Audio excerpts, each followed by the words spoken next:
Laga seru kembali terjadi di babak 16 besar ketika Maroko dan Spanyol saling bertemu. Maroko tampil dengan formasi 4-3-3 dengan mengandalkan Hakim Ziyech di depan, sedangkan Spanyol juga tampil ofensif dengan formasi 4-3-3 dan memasang Morata di depan.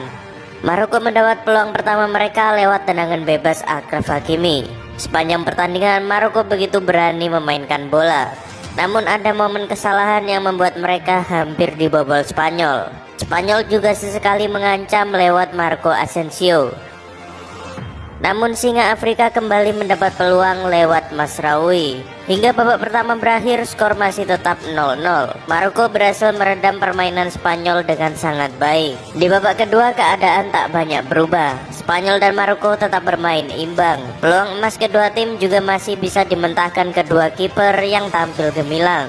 Hingga babak extra time skor juga masih sama. Akhirnya pertandingan harus dilanjutkan dengan adu penalti, dan kejutan besar itu kembali terjadi. 3 penendang penalti Spanyol yakni Pablo Sarabia, Carlos Soler dan Sergio Busquets di luar dugaan gagal menyerangkan bola ke gawang Maroko karena penyelamatan gemilang Yassine Bounou. Sementara itu Maroko melesatkan 3 tendangan dan hanya sekali gagal. Penendang terakhir mereka Achraf Hakimi mengeksekusi penalti dengan tenang dan membuat Maroko melaju ke babak 8 besar.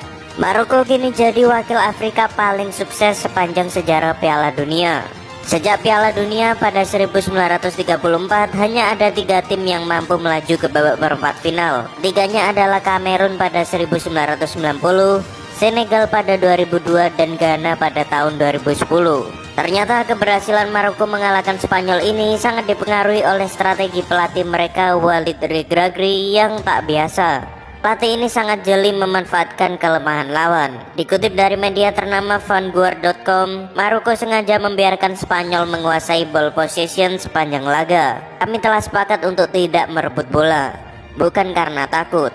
Kami cukup rendah hati untuk mengatakan kami belum menjadi Prancis, Jerman atau Inggris untuk bersaing dalam hal penguasaan bola. Tidak ada yang bisa mencuri bola dari mereka. Dan benar saja, mereka membiarkan Spanyol menguasai bola dengan menerapkan garis defense setengah lapangan. Bahkan pemain Maroko tak terpancing maju dan baru melakukan pressing di setengah lapangan.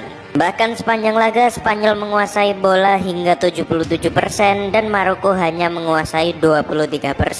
Ini tentu menyulitkan Spanyol yang berusaha memancing mereka keluar. Maroko juga berani meladeni ball possession Spanyol, walau tak lama kemudian penguasaan bola akan kembali ke La Furia Roja. Ketika menyerang mereka bermain sangat berani dan melakukannya secara kolektif yang tentu menyulitkan pertahanan Spanyol.